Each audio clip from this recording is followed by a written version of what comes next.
रहस्य, ज्ञान और रोमांच से भरे हुए नॉलेज भूमि के एक और वीडियो में आप सभी का वापस स्वागत है। तो दोस्तों, बहुत पहले से एक डिबेट सी चली आ रही है कि महाभारत और रामायण जैसे इवेंट इतिहास में कभी हुए भी थे या नहीं।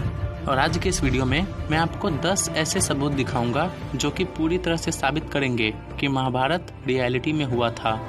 और इतिहास के टॉपिक्स में रुचि रखने वाले व्यूअर्स के लिए ये वीडियो बहुत ही मजेदार होने वाली है, तो पूरे वीडियो को अंत तक देखिए और नॉलेज भूमि को सब्सक्राइब भी कीजिए। रामायण और महाभारत एपिक्स में जो डायनेस्टी के डिस्क्रिप्शन दिए गए हैं वो पूरी तरह से सेम है।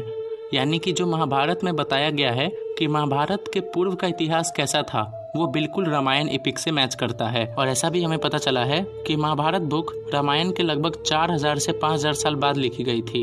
इतने सालों के डिफरेंस रहने के बावजूद भी दोनों बुक बिल्कुल सेम हैं, तो ये एक बहुत बड़ा प्रूफ है महाभारत की रियलिटी को लेके।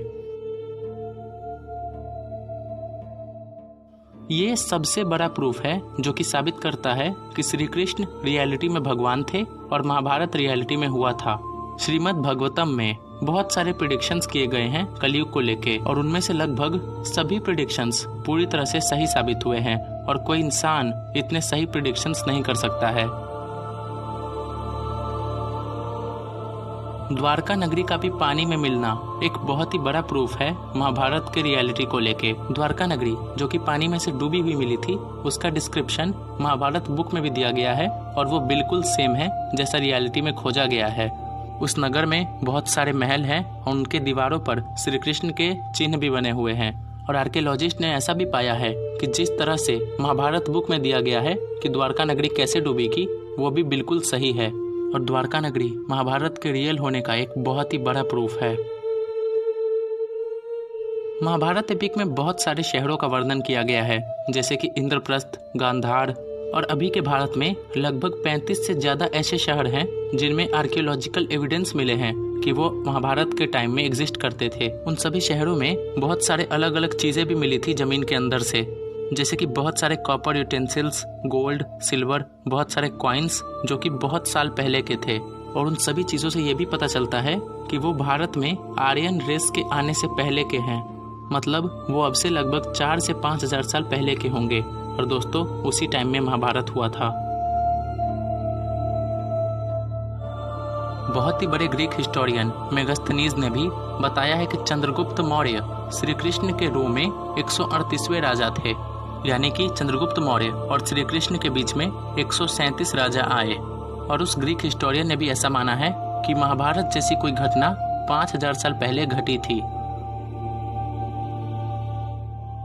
महाभारत बुक में जिस प्रकार से ग्रह नक्षत्रों का वर्णन किया गया है, उनकी भी गहरी जांच हुई थी और इससे पता चला है कि वो सारे इवेंट भी बिल्कुल असली हैं। और इन एस्ट्रोनॉमिकल स्टडीज से ही पता चल सका है कि श्री कृष्ण और लॉर्ड राम का जन्म कब हुआ था। और पूरे बुक का इस तरह से एस्ट्रोनॉमिकल रेफरेंसेस में लिखा जाना साबित करता है कि महाभारत बुक कोई फिक्शनल बुक नहीं है। महाभारत एपिक में दुष्यंत और शकुंतला के पुत्र भरत थे और हमारे देश का नाम भी उन्हीं के नाम पे रखा गया है। और ये एक बहुत ही कॉमन सोचने की बात है कि अगर वो रियलिटी में नहीं होते तो हमारे देश का नाम उन पर नहीं रखा गया होता, क्योंकि हमने कभी नहीं सुना कि किसी फिक्शनल बुक के किसी कैरेक्टर पे पूरे देश का नाम रखा जाएगा। और ये एक बहुत ही कॉमन लॉजिक है। महाभारत का एक और बहुत ही बड़ा प्रूफ है।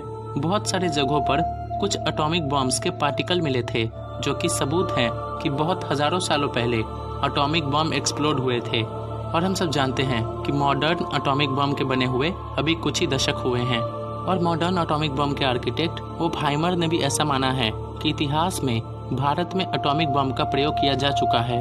और गीता की कुछ पंक्तियों से भी ऐसा पता चलता है कि महाभारत वार में एटॉमिक बॉम्ब जैसे कुछ बहुत ही खतरनाक हथियारों का प्रयोग किया गया था।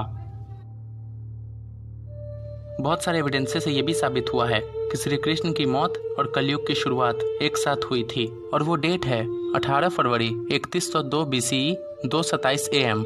और ये डेट ईस्टर्न और वेस्टर्न दोनों कल्चर्स के द्वारा एक्सेप्ट किया गया है। और वेस्टर्न कल्चर भी ऐसा मानती है कि कलयुग की शुरुआत इसी डेट को हुई थी। इन सभी प्रूफ्स के अलावा देखें तो बहुत सारे ऐसे एक्सकेवेशंस मिले हैं, बहुत सारे जमीन के अंदर से ऐसे वस्तुएं मिली हैं जो कि महाभारत के रियल होने की तरफ इशारा करती है। और बहुत सारे ऐसे भी प्रूफ मिले हैं जो कि बताते हैं कि कुरुक्षेत्र वॉर रियलिटी में हुआ था। तो दोस्तों, इन 10 प्रूफों के नाम पर हम कह सकते हैं कि महाभारत एक रियल इवेंट था और इस पर अब कोई संशय नहीं रह गया है। तो और ऐसे जबरदस्त वीडियो, रहस्यमय वीडियोस और डरावने टॉपिक्स पर वीडियोस और इतिहास के वीडियोस देखने के लिए नॉलेज भूमि चैनल को सब्सक्राइब कीजिए और बाकी पुराने वीडियोस भी देखना ना भूलें।